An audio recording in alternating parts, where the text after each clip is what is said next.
I've always been a Robert Bloch fan too. I mean, even throughout my childhood, I read Robert Bloch, and would watch the TV things, maybe the Twilight Zone's based on his stories and things like that. So I was a big fan of his and his corny sense of humor, his puns and everything. Why he had the heart of a little boy and he kept it on a jar on his desk. That was a classic Robert Bloch line. Bob Bloch was the master of puns and horror stories, and latterly a master of the twist. And I think after you get over the novelty of that, when you're reading twist endings in pulp magazines, then it becomes a little bit of a handicap for horror stories, because people expect every horror story they read to have a twist. No other form of fiction has been victimized by this kind of thought. I think probably his most famous short story, and one of the ones that you always land onto first, is Yours Truly, Jack the Ripper. So I read that, and then I discovered the Lovecraft connection. How when he was young, he wrote to Lovecraft, and Lovecraft even put him in a story. And there were some letters, I think in one of the Arkham House collections of letters from Lovecraft or whatever, of them talking back and forth. So then he became a mythic figure because he knew Lovecraft. When most people think of Psycho, they think back to either Alfred Hitchcock's movie or Anthony Perkins' portrayal of Norman Bates, but none of that would have existed if not for Robert Bloch's original novel. And what he created with that was just this unique horror tale that, for the first time, told you to look at the boy next door and that he might not be all that he seems to be. He wrote this book the way he wrote many of his other novels, fast, quick. He was a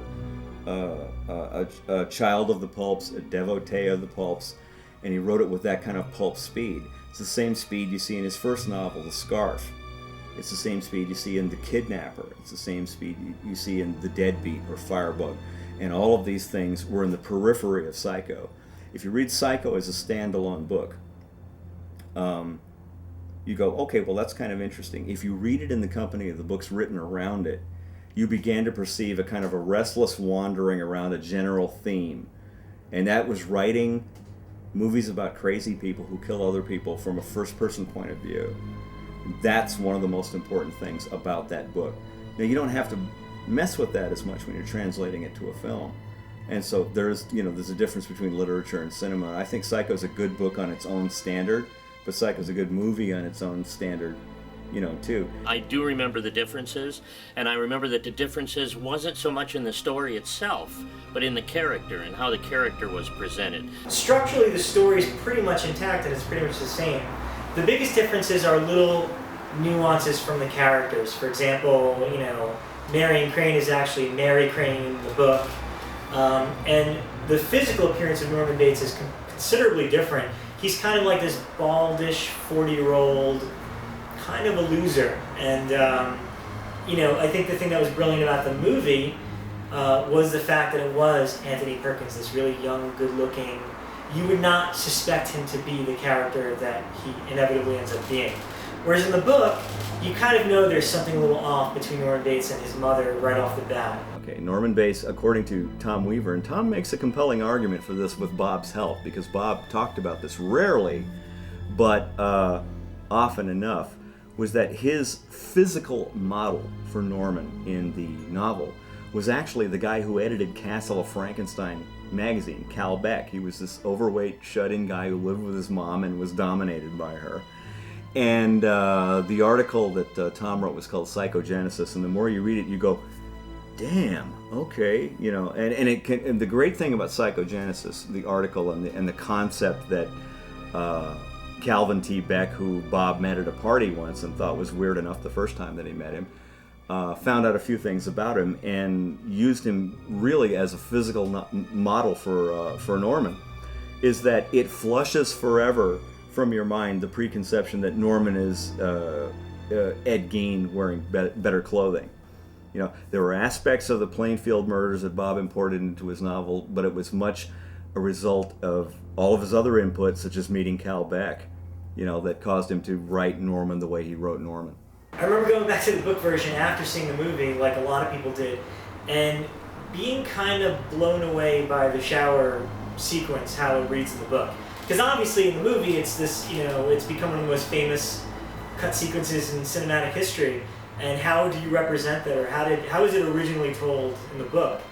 And in Bloch's novel, Mother comes in and beheads Mary Crane in the shower, which is kind of a pretty graphic way to go about it. One thing that Bob Bloch always said about the knife in Psycho was the fact and I'm paraphrasing here, but he said there's just something about cold steel meeting your flesh that is undeniably scary, which is why Norman didn't use a hammer or an axe or a gimmick from a William Castle movie. In the book, if I remember correctly, Norman is actually 3 personalities as he's depicted.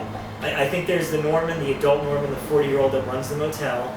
Then there's kind of this simplistic, childlike version of Norman as he's in the book, primarily when he has conversations with Mother. And then obviously there's the mother half of him.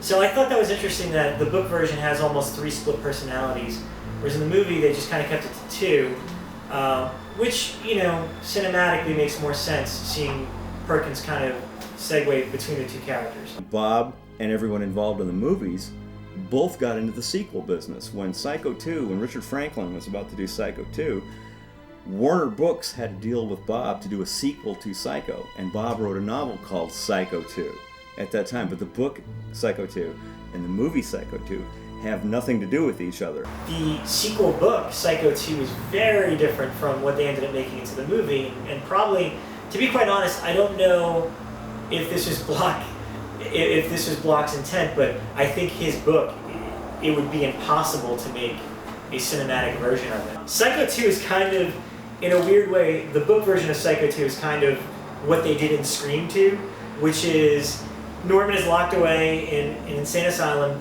and Hollywood is making a movie called Crazy Lady based upon the Bates Motel murders. And the basic premise is that Norman escapes by killing and masquerading as a nun. He escapes the asylum and is supposedly on his way to the movie set to stop the production of Crazy Lady. And his psychiatrist is the one that's kind of on his tail to try to stop him. He had written another novel about Hollywood, the beginning of a trilogy where the 2nd and 3rd volumes were never written, that were quite apart from his horror fiction, quite apart from his pulp writing. He was very proud of this, and it was a book called The Star Stalker. In Psycho 2, the novel, the character from The Star Stalker appears as a used car dealer in Studio City. He's given up on TV and everything, and he's gone to selling used cars. The big twist of the book, and I'm sorry if you haven't read it yet, but I'm going to spoil it for you. The big twist of the book is that Norman actually dies in the first chapter, and we just don't know about to the end. Which seems kind of like a pathetic end to Norman Bates, at least in the book versions, is that he can't even escape a mental institution properly. He dies in like a car accident or something crazy like that. And his psychiatrist of all these years, for some strange reason, develops a split personality, becomes Mother, and goes to halt this film production of the movie. As Bob explained, he goes, well, Psycho 2 is a pun, because there's another character in the novel that's a Psycho 2. It's a pretty wild book, and it's worth reading just to read how weird it is. But yeah, I can't imagine them ever being able to make a movie version of it.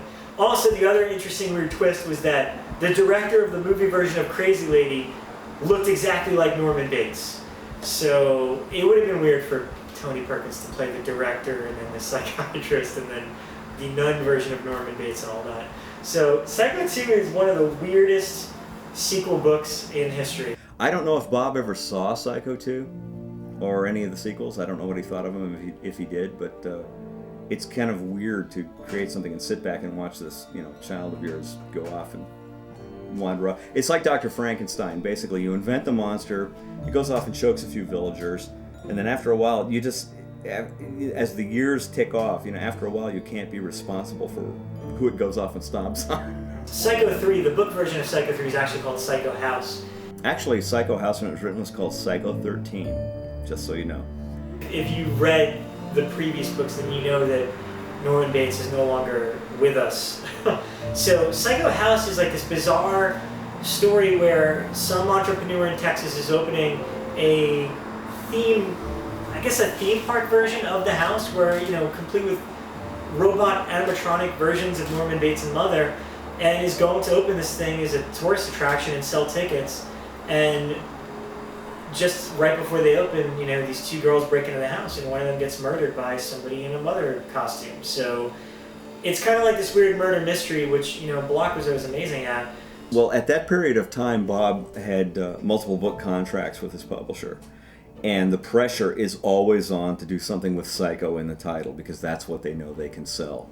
And that's how Psycho 13, which I believe had even another different title before that, Bob said, this is close enough, I'll adapt it, and I'll put the Psycho title on it, and they'll shut up. But then once you start thinking of it in a new light, it became that book where you say, okay, I am going to use the furniture that's left over from whatever it was I did to them in the last two books, and see if I can resurrect and perpetuate it. If you want to get familiar with Robert Bloch's material, you absolutely have to go and revisit the original Psycho. It's definitely one of his best books. Other stuff that he wrote a book called Laurie, which I think is terrific, and I'm kind of surprised that nobody's attempted to make a movie version of it yet. I don't know if the movie rights are up in the air or what. He did a great Jack the Ripper story called Night of the Ripper. I don't think there's any doubt that Bob felt that Psycho was a kind of a blessing and a curse at the same time. But again, it's the stages of dealing with your own children. Once again, the recognition stages. It's like you kind of counter-program against it, and then you throw in with it, and you sort of seesaw your way to some kind of an accord.